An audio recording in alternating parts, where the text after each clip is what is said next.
ఇంకా విచిత్రమైనటువంటి కథ మలుపు తిరగబోతుంది. ఇంతటి జమదగ్నికి వైరం ఎవరితో వచ్చిందయ్యా? అంతటి తపస్సంపన్నుడైన కార్తవీర్యార్జునుడితో వచ్చింది.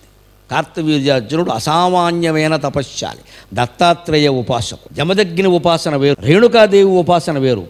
దత్తాత్రేయోపాసన కలిగిన కార్తవీర్యార్జునుడు శక్తి వేరు. దత్తాత్రేయునికి వీరభక్తుడు. దేవీ భాగవతం చదివినా తెలుస్తుంది, భాగవతం చదివినా తెలుస్తుంది. సరే, దత్తాత్రేయ చరిత్ర చదివితే స్పష్టంగానే ఉంటుంది. అందుకే ఇప్పటికీ లోకంలో ఒక పద్ధతి ఉందండి. ఏదైనా వస్తువు పోయింది అంటే కార్తవీర్యార్జున మంత్రం జపించమంటారు. కార్తవీర్యార్జున మంత్రానికి ఆశక్తి. ఒక మనిషి వెళ్ళిపోయాడు, రావట్లేదు, మా తమ్ముడు వెళ్ళిపోయాడు, 5-6 ఏళ్ళు ఏంటంటే కార్తవీర్యార్జున మంత్రం జపించు. ఆ పోయిన వాళ్ళని, వెళ్ళిపోయిన వాళ్ళని, చనిపోయిన వాళ్ళని రప్పించగలిగిన శక్తి, పోయిన వస్తువును దొరికేలా చేయగలిగిన శక్తి కార్తవీర్యార్జున మంత్రానికి ఉందంటే ఆయన అంత తపస్శాలి. ఆయన హైహయుడు, ఆ వంశంలో పుట్టాడు రాజు. కృతవీర్యక అర్జునక అంటే ఆయన తేజస్సు, ఆయన బలం సార్థకమైంది. కృతవీర్య అంటే అర్థం హైహయ వంశం. వాళ్ళ హైహయ వంశంలో పుట్టినటువంటి రాజులు ఎలాంటి వాళ్ళు అంటే ప్రతి చిన్నదానికి దండయాత్ర. ఇంకో లేదు వాళ్ళకి దండయాత్ర అంటే ఈ దండ కాదు, మొత్తం వేసుకో అంతే. ఇంకా చిన్న తేడా వచ్చిందంటే దండయాత్ర అని మీకు ఆశ్చర్యపోవక్కర్లేదండి. మన దగ్గర జరిగింది కాటమరాజుకి, యాదవరాజు కాటమరాజుకి మనుమసిద్ధికి జరిగిన యుద్ధం ఏమిటండి? చిన్న చిలక గురించి అండి.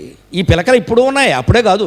పల్నాడు యుద్ధం ముందు చెబుతారు కదా. కాటమరాజుకి మనుమసిద్ధికి జరిగింది. మనుమసిద్ధి ఓడిపోయిన యుద్ధం అదే. తిక్కనగారు వెళ్ళి సంధి చేసి మనుమసిద్ధి రాజ్యం ఇప్పించాడు అదే. ఎందుకు జరిగింది అనుకుంటున్నారు? మనుమసిద్ధి గోవులేవో అక్కడ ఉన్నాయి. కాటమరాజు భూమి అడిగాడు. ఆయనకి రాజ్యంలో ఎడారి అవ్వడం వల్ల గోవులకు గడ్డి లేక ఈ రాజ్యంలో అడిగాడు.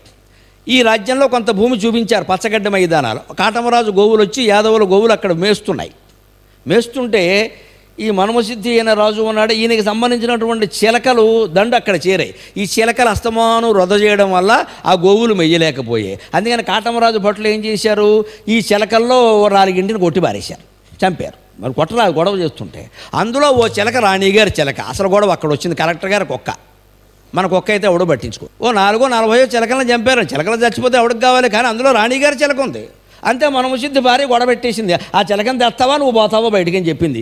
స్త్రీలందరికీ నమస్కారం అమ్మ, మనం ఏం చేయలేం. పట్టుదల అంటే పట్టుదల. అందుకే ప్రపంచాన్ని అంతటి జయించండి, భార్యను జయించడం చాలా కష్టం అమ్మ. భర్తకి చాలా కష్టం. ఇంతటి అయినా వెళ్ళి మన భార్య దగ్గర నా చిలక తేవాల్సిందే, లేకపోతే కాపురం లేదని చెప్పి. నీ పౌరుషం ఎందుకు, నీ వంశం ఎందుకు? చిలక, బోడి చిలక. దీనికోసం యుద్ధం చేశాడు. కడకతిక్కన గొడవంతా అదే. మనుమసిద్ధి తరఫున యుద్ధానికి వెళ్ళి కాటమరాజు యుద్ధానికి వెళితే అక్కడ ఆయన పోరాడలేకపోయాడు కడకతిక్కన. ఆ ఓడిపోయిన మనిషి మళ్ళీ ఏదో కండలు చెండిపోయి రక్తంతో ఇంటికి వస్తే తల్లి అత్తగారు ఇద్దరు అవమానించారు.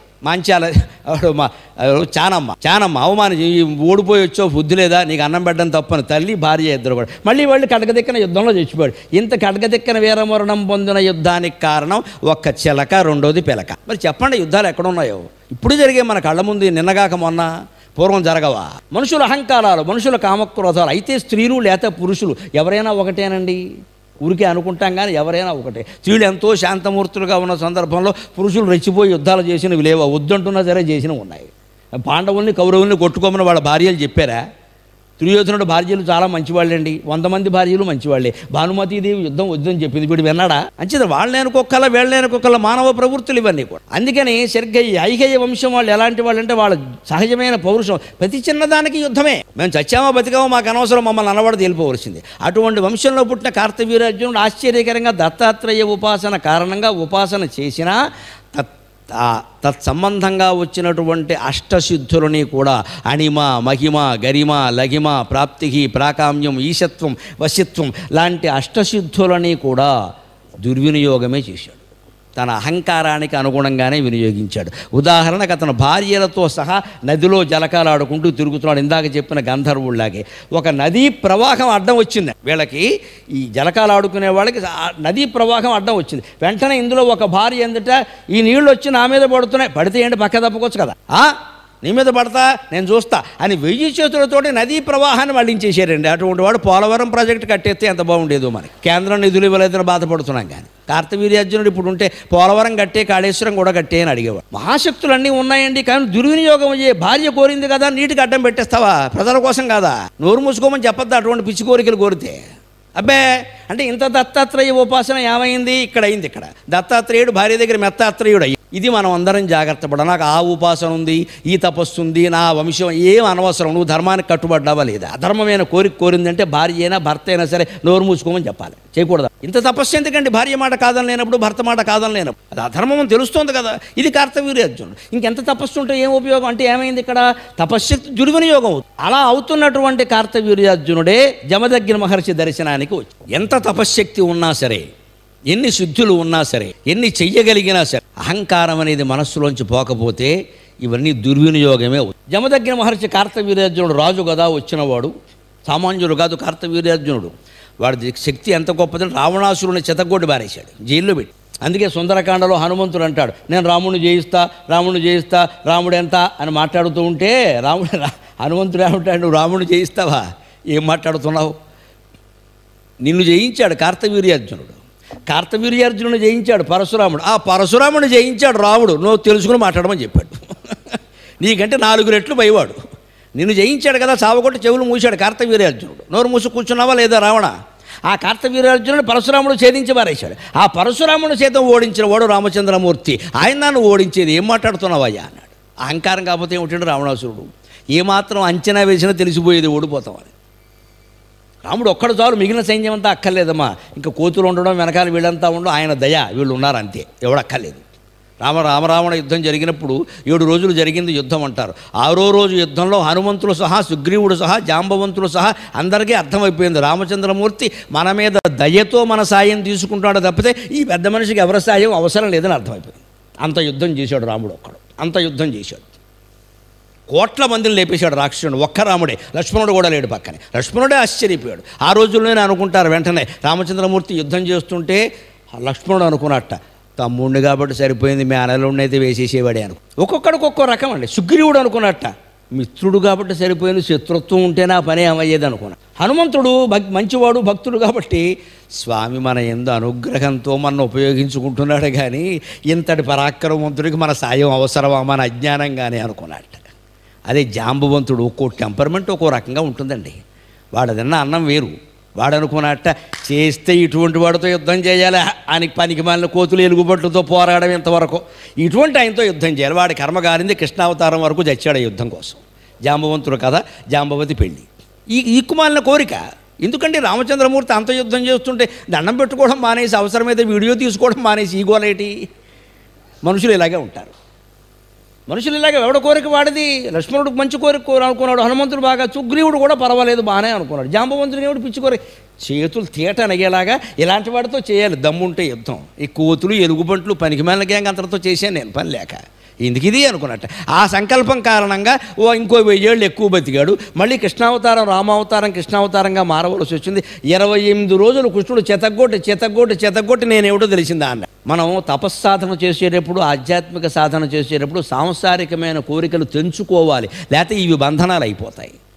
ఇంత చేసి దేవుడు కనబడ్డాక మా మేనమావ చెవిలో వెంట్రుకలు మొలిపించు, మిగిలింది నేను చూసుకుంటా అనకూడదు.